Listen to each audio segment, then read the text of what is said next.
શરૂઆત કરીએ રૂપિયાની સાથે તો શરૂઆતી કારોબારમાં ડોલર સામે રૂપિયો 20 પૈસા જેટલો નબળો થઈને 94.54 પ્રતિ ડોલરની સામે 94.74 પ્રતિ ડોલર ઉપર ખુલ્યો છે અને ત્યારબાદ આપણે જોઈએ તો લગભગ એ જ સ્તરોની આસપાસ 94.76 પર કામકાજ થતું જોવા મળી રહ્યું છે। ઉલ્લેખનીય છે કે ફેડની પોલિસી પહેલાં ડોલર ઇન્ડેક્સની અંદર ખરીદારી જોવા મળી રહી છે અને 98.68 ઉપર ડોલર ઇન્ડેક્સમાં કામકાજ। ત્યારે જ વધુ ચર્ચા કરીશું ટ્રેડપુલ સિક્યોરિટીઝના ભાવિક પટેલ આપણી સાથે જોડાઈ રહ્યા છે। ભાવિકજી, ગુડ મોર્નિંગ અને સ્વાગત છે આપનું CNBC બજાર પર। તો આપણે જે રીતે જોઈ રહ્યા છે ફેડની પોલિસી પહેલાં ડોલર ઇન્ડેક્સ થોડી મજબૂતી બતાવી રહ્યો છે, પણ રૂપિયામાં એક દબાણ જે છે આપણને બનતું જોવા મળી રહ્યું છે અને હવે રૂપિયો જે છે એ 94.75ની આસપાસ। કઈ રીતે તમે હવે અહીંયા આગળથી જોઈ રહ્યા છો કરન્સીની ચાલને? Good morning Mansiji. I think currency ચાલને મને લાગે છે કે ફરીથી 95 સુધી આવી શકે છે। આજે પણ આપણે જોયું કે રૂપિયો નબળો જ ઓપન થયો છે અને બટ ઓબ્વિયસ છે કારણ કે અત્યારના જે રીતે ક્રૂડના પ્રાઇસીસ વધી રહ્યા છે આપણા ઉપર પ્રેશર પણ છે અને પ્લસ FIનું પણ જોઈએ તો છેલ્લે 1-2 દિવસથી પોઝિટિવ છે, પણ માર્ચ મહિનો આખો અને નિયરલી એપ્રિલ મહિનો પણ આપણે જોયું કે સતત વેચવાની છે। એટલે અત્યારના રૂપિયાનું મને લાગે છે આગળ જતાં પ્રેશર પણ કન્ટિન્યુ રહેશે। જે RBIએ પોલિસી લીધા હતા એ પણ હવે દેખાઈ રહ્યું છે કે કંઈ કામ એટલા આવતા નથી અને ઓવરઓલ અહીંયાથી ડોલર ઇન્ડેક્સમાં પણ તેજી જોવા મળી શકે છે કારણ કે FMCની જે ઇવેન્ટ આવવાની છે એમાં એક્સપેક્ટેડ છે કે મોનેટરી પોલિસી ટાઇટનિંગની જ વાતો થશે, હોકિશ કોમેન્ટ્રી જ આવશે કારણ કે જે રીતે ક્રૂડના પ્રાઇસ વધ્યા છે એ રીતે અત્યારના લાગી નથી રહ્યું કે કોઈ પણ રેટ કટની વિચાર આવે। મે બી માર્કેટ એક રેટ કટની એક્સપેક્ટેશન છે, પણ મને લાગે છે કે એક પણ રેટ કટ નહીં આવે, જે અગેન ડોલર માટે સારું છે અને ગોલ્ડ સિલ્વર માટે વીક છે। એટલે અહીંયાથી મને લાગે છે કે ડોલરમાં આપણને તેજી થશે અને રૂપિયામાં પણ આપણે નબળાશ જોવા મળશે। તો એક્સપેક્ટ કરી રહ્યો છું કે આગળ જતા ફરીથી 95ની આસપાસ આવે કે જ્યાં પછી ફરીથી RBI ઇન્ટરવેન કરશે અને ડોલર માર્કેટમાં વેચશે, બટ એક્સપેક્ટ કરી રહ્યો છું કે અહીંયાથી તો 95 સુધી આવશે। ઓકે, 95 સુધીના સ્તર હવે આપણને અહીંયા આગળથી રૂપિયાની અંદર જોવા મળી શકે છે। પૂરેપૂરી સંભાવના આપણે એની જોઈ રહ્યા છે। પણ ક્રૂડની વાત કરી લઈએ તો ક્રૂડ ઓઇલમાં સ્થિર કારોબાર અને મજબૂતી તરફનો સ્થિર કારોબાર આપણે જોઈ રહ્યા છે અને બ્રેન્ટના ભાવ જે છે $111 ઉપર સ્થિર આપણને કામકાજ કરતા જોવા મળી રહ્યા છે। નાઇમેક્સ ક્રૂડમાં $99 આસપાસ કિંમતો સ્થિર થતી જોવા મળી રહી છે અને ક્રૂડ MCXની જો વાત કરીએ 9445 ઉપર। એક તરફ અમેરિકા ઈરાન વચ્ચે શાંતિ વાર્તા સ્થગિત થઈ અને બીજી તરફ સંયુક્ત અરબ અમીરેટ્સે 1 મેથી OPEC અને OPEC પ્લસથી બહાર થવાનો નિર્ણય કર્યો છે, જેને કારણે ઓઇલ ઉત્પાદક દેશોને મોટો ઝટકો લાગ્યો અને પરિણામ કિંમતો ઉપર જોવા મળી રહ્યું છે। તો આ ભાવિક જે મોટા સમાચાર છે કે UAE OPEC પ્લસમાંથી બહાર નીકળી રહ્યું છે, હવે 1 મેથી જ એમનો આ નિર્ણય લાગુ થવાના છે। તો આ કેટલી મોટી ઇમ્પેક્ટ અને કઈ રીતે તમે જોઈ રહ્યા છો? આનો મુખ્ય કારણ એમને જે ઉત્પાદન વધારીને ચાલવાની એમની રણનીતિ હશે, કઈ રીતે તમે જોઈ રહ્યા છો અને આની આપણા ક્રૂડના કારોબાર પર કેવી ઇમ્પેક્ટ જોવા મળશે? આપણે જોઈએ કે કોઈ હાર્ડલી કોઈ અસર પડી છે કારણ કે જો એ લોકોએ પ્રોડક્શન વધારે તો એ લોકો ક્યાંથી સપ્લાય કરવાના છે કારણ કે સ્ટ્રેટ ઓફ હોર્મુઝ જ ઓપન નથી અને આ જે સિમરિંગ ટેન્શન હતું એ અત્યારથી નથી, આ ક્યારનું છેલ્લા 1-1.5 વર્ષથી ચાલી રહ્યું હતું કે જ્યાં સાઉદી અરેબિયા જે ડી ફેક્ટો રૂલર છે ઓપેકનું અને એ લોકોએ કારણ કે પ્રાઇસીસને કંટ્રોલ કરવા માટે એ લોકોએ પ્રોડક્શન કેપ કરી હતી અને છેલ્લા 1-1.5 વર્ષથી UAE છે અને એમિરેટ્સ છે એ લોકો કહી રહ્યા હતા કે અમારે પ્રોડક્શન વધારવું છે, બટ એ લોકોનું વધારીને અત્યારે છેલ્લે 1 વર્ષમાં થોડુંક પ્રોડક્શન ડેફિનેટલી થોડુંક વધાર્યું હતું, બટ આઈ થિંક OPEC પ્લસમાંથી જો UAE નીકળશે તો એ એટલીસ્ટ આગળ જતા એકવાર યુદ્ધ ખતમ થશે પછી વર્લ્ડ માટે સારું છે કારણ કે એક્સ્ટ્રા પ્રોડક્શન આવશે માર્કેટમાં અને આ જોતા લાગે છે કે બીજી અમુક આફ્રિકાની કન્ટ્રીઝ છે એ લોકો પણ અત્યારના 1-2 વાર એ લોકોને પણ પ્રોડક્શન વધારવું છે, ખાસ કરીને લીબિયાને, બટ OPEC પ્લસ જે છે એ લોકો વધારી નથી રાખ્યા। એટલે આઈ થિંક આગળ જતાં મને લાગે છે કે ડેફિનેટલી ક્રૂડના પ્રાઇસીસ થોડાક ઘટી શકે છે અહીંયાથી અને મને લાગી રહ્યું છે કે આના લીધે પ્રાઇસીસમાં આપણને થોડીક તો તેજી જરૂરથી જોવા મળશે। હાલ અત્યારના કારણ કે સ્ટ્રેટ ઓફ હોર્મુઝ બંધ છે એટલે ડેફિનેટલી અહીંયાથી કશું જ વધવાનું છે નહીં ક્રૂડની વાત કરીએ તો આઈ થિંક 9350 9300 સુધીના જ્યારે પણ લેવલ્સ આવે છે તો ડેફિનેટલી બાઇંગની જ ઓપોર્ચ્યુનિટી મળી રહી છે 9550ના ટાર્ગેટથી, અને નીચે સ્ટોપ લોસ આપણે રાખી શકીશું 9250. તો આઈ થિંક કોઈ પણ અત્યારના જ્યાં સુધી સ્ટેટ ઓફ હોર્મઝ બંધ છે ત્યાં સુધી કોઈ પણ ક્રૂડમાં આપણને તેજી વધારે દેખાઈ રહ્યું છે. કોઈ પણ મંદી અત્યારના દેખાઈ નથી રહ્યું. અને પ્લસ અત્યારના યુએસની ઈરાનની વાત કરીએ તો એકેય તરફથી પી સ્ટોક્સની પોઈન્ટ કોમન છે નહીં, એટલે ટૂંક સમયમાં પણ મને નથી લાગતું કે કોઈ પી સ્ટોક થાય. એટલે આગળ જતા બ્રેન્ટ જે છે $115-116 સુધી લેવલ આપણને જોવા મળી શકે છે. ઓકે, તો આપણે અહીંયા આગળથી 115 સુધીની શક્યતા પણ અહીંયા આગળથી જોઈ રહ્યા છે, અને અત્યારના સિનારીઓમાં બાય કરીને જ ક્રૂડની અંદર ચાલવાની જે સલાહ છે એ તમને અહીંયા આગળથી મળતી જોવા મળી રહી છે. તો ક્રૂડની આપણે વાત કરી, અને જે મોટા ઇમ્પેક્ટ અત્યારે આપણે જોઈ રહ્યા છે, મોટા સમાચાર જે આવતા મળી રહ્યા છે, યુએઈ ઓપેક પ્લસની બહાર નીકળી રહ્યું છે, પણ કારોબાર ઉપર અત્યારે એની મોટી અસર જોવા નથી મળી રહી. નેચરલ ગેસની વાત કરી લઈએ તો શરૂઆતી કારોબારમાં સ્થાનિક બજારમાં નેચરલ ગેસની કિંમતો આશરે 1%થી વધારે ઘટી અને 254-255ના સ્તરની આસપાસ જોવા મળી રહી છે. ભાવિકજી, 1% પાસેનો ઘટાડો 0.85%નો અત્યારે આપણે જોઈ રહ્યા છે. આ નેચરલ ગેસમાં શું કરવું જોઈએ, અને નેચરલ ગેસ માટે તમે કઈ રીતે સલાહ આપશો? Well, intraday I think natural gas buy કરી શકાય છે, બટ ઓવરઓલ આપણે નેચરલ ગેસનું જોઈએ તો જ્યાં સુધી 275 ઉપર નથી જતો ત્યાં સુધી મને નથી લાગતું કે નેચરલ ગેસમાં આપણને તેજી જોવા મળે. અત્યારના 270થી 250ની એક નાની રેન્જમાં ટ્રેડ કરી રહ્યો છે. ઓવરઓલ ટ્રેન્ડ આપણે જોઈએ તો સ્લાઇટ બેરિશ છે, કારણ કે યુએસમાં આપણે જોઈએ તો અત્યારના માઇલ્ડ વેધર છે, એટલે હીટિંગ ડિમાન્ડ છે નહીં, અને પ્રોડક્શન આપણે જોઈએ તો નિયરલી સિઝનલ ડિમાન્ડ કરતાં 7થી 8% વધારે ઇન્વેન્ટરીઝ છે.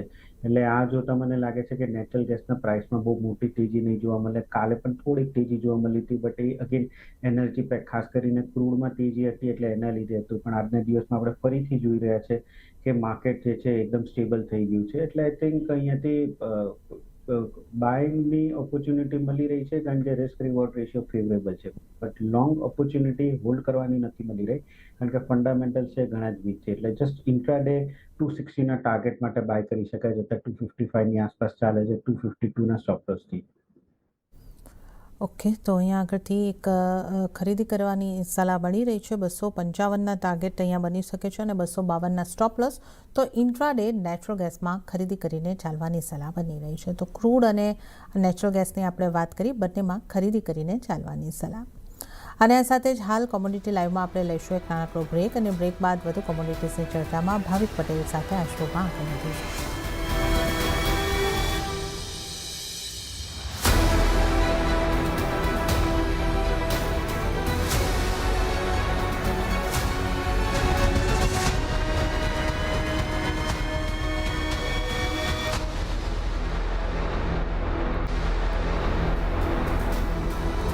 બ્રેક બાદ કોમોડિટી લાઈવમાં આપનું ફરી એક વખત સ્વાગત છે, અને આજે આપણી સાથે ભાવિક પટેલ જોડાયેલા છે. તો હવે આપણે સોનાના કામકાજ પર નજર કરીશું. તો ફેડની પોલિસી પહેલાં સોનામાં દબાણ જોવા મળ્યું, અને જ્યાં સ્થાનિક બજારમાં નાની રેન્જમાં કારોબાર રહ્યો છે, પણ કોમેક્સ ઉપર 4600ની આસપાસના સ્તર ઉપર કામકાજ થતું જોવા મળી રહ્યું છે. એટલે લીલા નિશાનમાં કોમેક્સ ઉપર ફ્લેટ કામકાજ કરતું સોનું જોવા મળી રહ્યું છે, અને ફ્લેટ ટુ નેગેટિવ કામકાજ આપણને એમસીએક્સ પર દેખાઈ રહ્યું છે 1,49,960. તો હવે બજારની નજર જે છે મોનિટરી પોલિસીની ઉપર બનેલી રહેશે. ભાવિકજી, સોનાને કઈ રીતે જોવું જોઈએ? આપણે જે રીતે જોયું, ગઈકાલે આપણે 1,50,000ની નીચે આવી ગયા, અત્યારે એની આસપાસ 1,50,000ની આસપાસ આપણે સોનામાં કામકાજ થતા જોઈ રહ્યા છે. જેરોમ પોવેલની છેલ્લી monetary policy as a governor, આની કેટલી ઇમ્પેક્ટ રહેશે? અને પોલિસી પહેલાં આપણે એક કહી શકીએ કે બિલકુલ ફ્લેટ કામકાજ થતું જોઈ રહ્યા છે, તો હવે સોનામાં આપની સલાહ કઈ રીતની બનશે? આઈ થિંક સોનામાં મને બહુ મોટી તેજી હમણાં તો નથી દેખાતી. જેસી 4800નો એક સ્ટ્રોંગ સપોર્ટ હતો, એ બ્રેક થઈ ગયો છે, અને 4600ની આસપાસ આવ્યો છે.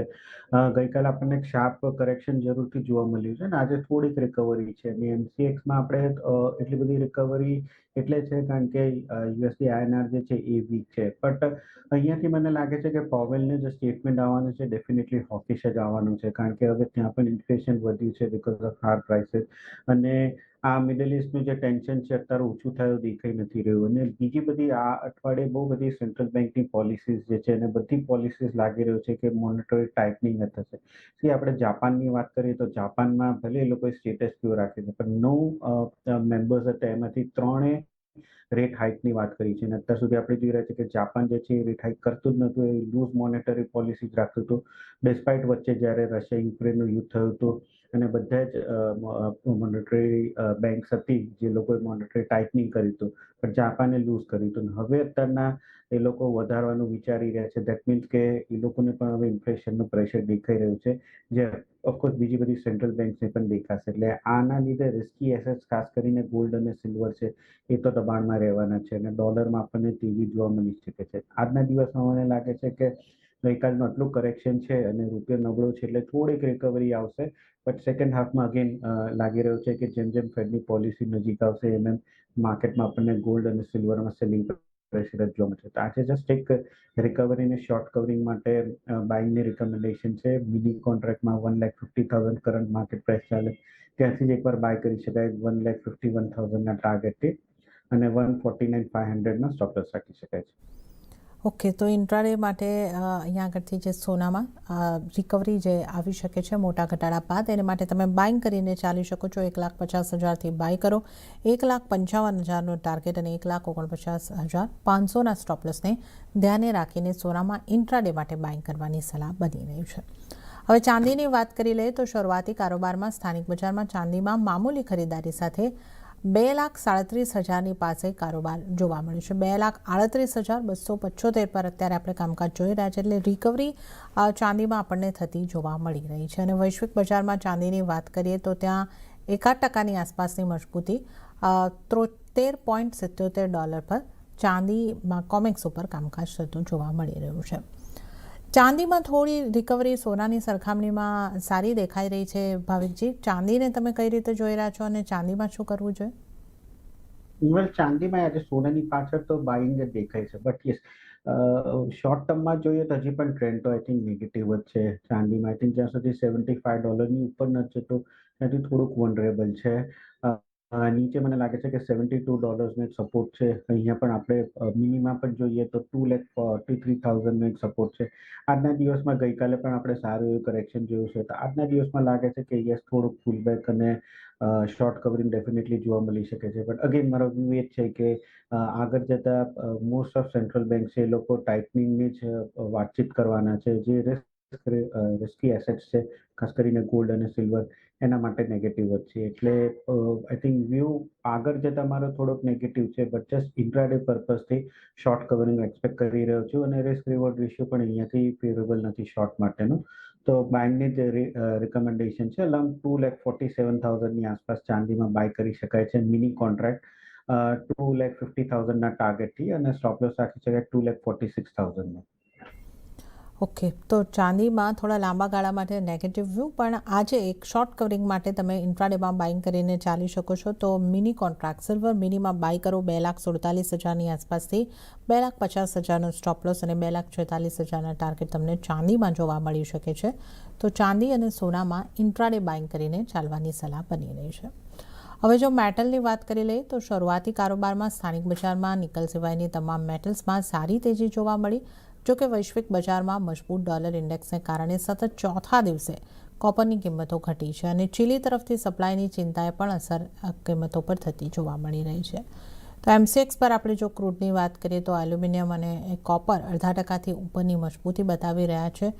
ઝિંકમાં પણ 5%ની આસપાસની મજબૂતી દેખાઈ રહી છે. ભાવિકજી, મેટલ્સને તમે કઈ રીતે જોઈ રહ્યા છો અને મેટલ્સ માટે હવે તમારી સલાહ કઈ રીતની બનશે? વેલ, મેટલ્સમાં ગઈકાલે આપણે એક શાર્પ કરેક્શન જોવા મળ્યું હતું. I think across the board ગઈકાલે બધા જ આપણે એસેટ ક્લાસમાં કરેક્શન જોવા મળ્યું હતું અને ક્રૂડ જે છે એમાં તેજી જોવા મળ્યું હતું. આજે આપણે જોઈ રહ્યા છીએ કે અગેન બેઝ મેટલ્સ છે એમાં થોડી રિકવરી આવી છે.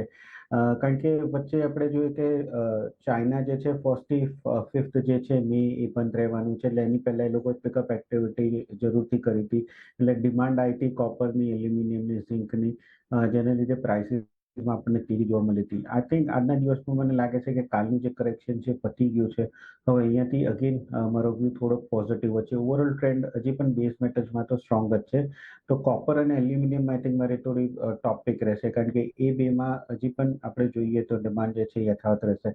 હાલાકી 2025માં આપણે જોઈ રહ્યા હતા કે જે 2026માં સપ્લાય કન્સ્ટ્રેન્ટ રહેવાનું છે એ ઓછું થવાનું છે, કારણ કે આ વખતે આ યુદ્ધના લીધે કોપરની ડિમાન્ડ છે ઓછી રહેવાની છે. એટલે ઇન્વેન્ટરીઝ જે વર્લ્ડ ઇન્વેન્ટરીઝ છે થોડીક સરપ્લસમાં ડેફિનેટલી આવી છે. બટ ઓવરઓલ હજી પણ પ્રાઇસીસ જ્યાં સુધી 1250 નીચે નથી જતું ત્યાં સુધી મને નથી લાગતું કે મેજર કોઈ કરેક્શન જોવા મળે.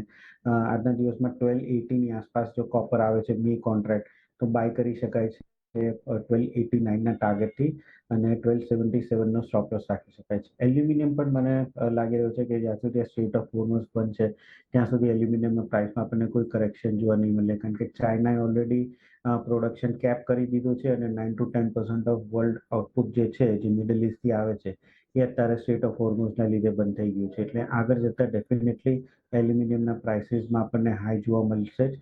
આજના દિવસમાં મિની કોન્ટ્રાક્ટ મે છે એ 368ની આસપાસ ચાલી રહ્યો છે, તે 372ના ટાર્ગેટથી બાય કરી શકાય 366ના સ્ટોપ લોસથી. તો કોપર અને એલ્યુમિનિયમ ટોપ પિક રહેશે. ઓકે, તો મેટલ્સમાંથી કોપર અને એલ્યુમિનિયમ ટોપિક ખરીદી કરીને ચાલવાની સલાહ. કોપરની જો આપણે વાત કરી લઈએ તો 1280ની આસપાસથી તમે બાય કરીને ચાલો. 1289ના ટાર્ગેટ અને સ્ટોપ લોસ જે તમારે ધ્યાને રાખવાનો રહેશે 1277નો, તો કોપરમાં ખરીદી કરો. અને એલ્યુમિનિયમમાં પણ ખરીદી કરીને ચાલવાની સલાહ છે. 372ના ટાર્ગેટ અને 366નો સ્ટોપ લોસને ધ્યાને રાખીને એલ્યુમિનિયમમાં બાઇંગ કરીને ચાલવાની સલાહ. તો આપણે મેટલ્સ અંગે પણ ખાસ વાત કરી છે. તો હવે આપણે એગ્રી કોમોડિટીઝ તરફ આગળ વધીએ અને એગ્રી કોમોડિટીઝમાં આજના શરૂઆતી કામકાજ પર નજર કરીએ તો મોટાભાગની કોમોડિટીઝ એક નાની રેન્જની અંદર કામકાજ કરતી જોવા મળી રહી છે. આપણે મસાલા પેકથી શરૂઆત કરીએ તો હળદરમાં 0.5% મજબૂતી જોવા મળી રહી છે. જીરામાં પણ 0.5% મજબૂતી, પણ ધાણામાં થોડું દબાણ જોવા મળી રહ્યું છે. ભાવિકજી, મસાલા પેકને કઈ રીતે જોવું જોઈએ? ધાણામાં એક સારી મજબૂતી બાદ હવે થોડું દબાણ આપણને દેખાઈ રહ્યું છે અને જીરા અને હળદર પોઝિટિવ સાઇડ કામ કરી રહ્યા છે. મસાલા પેકમાંથી આજે તમારી સલાહ કઈ રીતે બનશે? વેલ, જીરામાં તો કેટલા વખતથી બેરિશ છું, હજી પણ છું, બટ કારણ કે હવે પ્રાઇસીસ ઓલરેડી આપણે 30,000થી 20,000 સુધી આવ્યું છે, એટલે અહીંયાથી હવે તો શોર્ટની હું રિકમેન્ડેશન નહીં આપું. ફંડામેન્ટલ હજી વીક જ છે, બટ થોડુંક શોર્ટ કવિંગ ડેફિનેટલી આવે. રિસ્ક રિવોર્ડ રેશિયો ફેવરેબલ નથી, તો એકવાર અહીંયા 20,000ના સ્ટોપ લોસથી ડેફિનેટલી બાય કરી શકાય છે. થોડુંક તો પુલબેક જીરાના પ્રાઇસમાં આપણને જોવા મળી જ શકે છે 20,700ના ટાર્ગેટ માટે. ધાણાની વાત કરીએ તો ધાણાના યસ ફંડામેન્ટલ્સ હજી પણ સ્ટ્રોંગ છે, બટ પ્રાઇસીસ આપણે જોઈએ તો ઓલરેડી બહુ જ ચાલી ચૂકી છે, એટલે હવે અહીંયાથી મને લાગે છે કે થોડુંક કોન્સોલિડેટ થશે. એટલે હાઈ પ્રાઇસ ઉપર જે ડિમાન્ડ જે છે એ થોડીક વીક થવાની આશા છે જ. એટલે અહીંયાથી તો અત્યારે કહીશ કે ધાણામાં ટોટલી એવોઇડ કરવું. થોડુંક હજી કરેક્શન આવે છે તો ડેફિનેટલી બાઇંગની ઓપોર્ચ્યુનિટી મળે, પણ આટલા હાઈ પ્રાઇસ ઉપર હું બાઇંગની રિકમેન્ડેશન નહીં આપું. અને કારણ કે ફંડામેન્ટલ સ્ટ્રોંગ છે એટલે ડેફિનેટલી શોર્ટની પણ સલાહ નથી આપતો. એટલે થોડુંક વેઇટ કરીશ, થોડુંક કરેક્શન આવે પછી જ બાયની રિકમેન્ડેશન આપીશ. હળદરની વાત કરીએ તો હળદરમાં હજી પણ સ્ટ્રોંગ જ દેખાઈ રહ્યું ફંડામેન્ટલ. આજના દિવસમાં થોડીક પોઝિટિવિટી છે અને અગેન કન્ટિન્યુ રહી શકે છે. એટલે હળદરમાં 16,000ની આસપાસ બાય કરી શકાય 16,500ના ટાર્ગેટથી 15,700નો સ્ટોપ લોસ રાખી શકાય. ઓકે, તો અહીંયા આગળથી ખાસ મસાલા પેકમાંથી જે સલાહ બની રહી છે, હળદરમાં એક ખરીદી કરીને ચાલવાની સલાહ છે. 16,000ની આસપાસથી 16,500ના ટાર્ગેટ બની શકે છે અને 15,700નો સ્ટોપ લોસ. અને જીરાને માટે પણ અહીંયા આગળથી જે તમારી માટે સલાહ બની રહી છે, જીરામાં 20,700ના ટાર્ગેટને માટેનો એક વ્યૂ તમે ખરીદારી તરફનો રાખીને ચાલી શકો છો. પણ ધાણાને અહીં આગળથી અવોઇડ કરીને ચાલવાની સલાહ બની રહી છે. તો આપણે મસાલા પેકની ખાસ વાત કરી છે. ગુવાર પેક પર નજર કરીએ તો ભાવિકજી બિલકુલ ફ્લેટ કામકાજ એને કહી શકીએ એ રીતનું અત્યારે કામકાજ દેખાઈ રહ્યું છે. ગુવાર પેકને હવે કેવી રીતે જોવી જોઈએ? વેલ, ગુવાર પેકમાં પણ અત્યારના તો કામકાજ એકદમ સ્થગિત છે, પણ મને લાગે છે કે પ્રાઇસીસ તો તેજી જ રહેવાની છે. અંડરલાઇન સ્ટ્રેન્થ તો હજી પણ દેખાઈ રહી છે. આઈ થિંક આ વખતે એક્સપેક્ટેડ છે કે વરસાદ ઓછો આવશે, જે અગેન પેક વરગમને સીડ માટે સારું જ છે. અત્યારના ભલે આપણે જોઈ રહ્યા છીએ છે કે પ્રાઇસીસ ક્રૂડની વધારે છે, પણ ગમની જે એક્સપોર્ટ ડિમાન્ડ છે એ થોડીક ઓછી થઈ છે, કારણ કે ફ્રેટના charges, logistic charges, insurance charges વધ્યા છે. એટલે એના લીધે આપણે ભલે અહીંયા ગમ સસ્તું છે, પણ જે લેન્ડિંગ કોસ્ટ થાય છે એ વધારે છે. એટલે એક્સપોર્ટ માટેના થોડુંક બેકસ્ટેપ જઈ રહ્યા છે, જેના લીધે અત્યારના પ્રાઇસીસમાં આપણને એકદમ સ્ટેડી જોવા મળી રહ્યું છે. બટ અગેન આમાં પણ મને લાગે છે કે સ્લોલી ને સ્ટેડીલી તેજી જ જોવા મળી શકે છે. સીડની વાત કરીએ તો 5600ની આસપાસ ચાલી રહ્યું છે. આઈ થિંક 5800ના ટાર્ગેટ માટે બાય કરી શકાય છે. 1 થી 2 દિવસનો વ્યૂ છે અને સ્ટોપ લોસ રાખી શકાય 5450નો. સેમ વે ગમની વાત કરીએ 10800ની આસપાસ આવે છે, તો 11200ના ટાર્ગેટ માટે બાય કરી શકાય. 10600નો સ્ટોપ લોસ રાખી શકાય છે. આ પણ 1 થી 2 દિવસના વ્યૂ માટે છે. ઓકે, તો ગુવાર પેકમાં ખરીદી તરફ રહેવાની સલાહ અહીંયા આગળથી બની રહી છે. તો અહીંયા આગળથી જો ગુવાર સીડની વાત કરીએ તો ગુવાર સીડને ખરીદી કરીને ચાલો 5800ના ટાર્ગેટ અને 5450નો સ્ટોપ લોસ તમારે ધ્યાને રાખવાનો રહેશે. અને ગુવાર ગમની વાત કરીએ તો ખરીદી કરીને ચાલવાની સલાહ 11200ના ટાર્ગેટ અને સ્ટોપ લોસ જે છે 10600ના તમારે ધ્યાને રાખવાના રહેશે. તો ગુવાર ગમ, ગુવાર સીડ ખરીદી કરીને ચાલો. આ ઉપરાંત ભાવિકજી, કેસ્ટરમાં થોડું દબાણ છે અને કોકોડમાં પણ 0.5% આસપાસનું દબાણ છે. તો આ બે કોમોડિટીઝમાંથી આપની સલાહ કઈ રીતે બનશે? વેલ, કેસ્ટરમાં આપણે જોયું કે 6600થી થોડુંક પ્રાઇસ રિડક્શન જરૂરથી આવ્યું છે. ફરીથી હવે 6500ની આસપાસ આવી ચૂક્યું છે. તો અહીંયાથી હજી પણ મને લાગે છે કે 6600 ફરીથી રીટેસ્ટ કરી શકે છે. તો કેસ્ટરમાં યસ, ડેફિનેટલી બાઇંગની રિકમેન્ડેશન છે 6430ના સ્ટોપ લોસથી બે કોન્ટ્રાક્ટમાં. અને કુકુડુકલની વાત કરીએ તો કુકુડુકલ ઓલરેડી 3600થી આપણે 3300 સુધીની એક કરેક્શન જોવા મળ્યું છે. હવે અહીંયાથી પ્રાઇસીસ જે છે થોડાક સ્ટેબલ થઈ રહ્યા છે. મને લાગે છે કે અહીંયાથી પણ કપાસિયા ખોળમાં ફરીથી 3400 સુધીના આપણને ટાર્ગેટ જોવા મળી શકે છે. તો યસ, બાયની જ રિકમેન્ડેશન છે. 3280નો સ્ટોપ લોસ રાખી શકાય છે અને 3400નો ટાર્ગેટ રાખી શકાય છે. ઓકે, તો અહીંયા આગળથી કપાસિયા ખોળમાં ખરીદી કરીને ચાલવાની સલાહ છે. 3400નો ટાર્ગેટ અને 3280નો સ્ટોપ લોસ, અને કેસ્ટર સીડમાં પણ ખરીદી કરીને ચાલવાની સલાહ બની રહી છે. તો આપણે એગ્રી કોમોડિટીઝની પણ ચર્ચા કરી અને ત્યારે જ ભાવિકજી, આપનો આભાર અમારી સાથે જોડાવા બદલ, અને તમામ એગ્રી, નોન એગ્રી બધી જ કોમોડિટી અંગે ચર્ચા કરવા બદલ આપનો આભાર. અને આ સાથે જ કોમોડિટી લાઈવમાં હાલ પૂરતું આટલું જ. હાલ મને આપશો રજા, પણ આપ CNBC બજાર સાથે જોડાયેલા રહો. આગળ મારા સહયોગી પ્રીતિ દલાલ આપને માટે લઈને આવશે બજાર હેલ્પલાઇન. તો હાલ મને આપશો રજા. નમસ્કાર.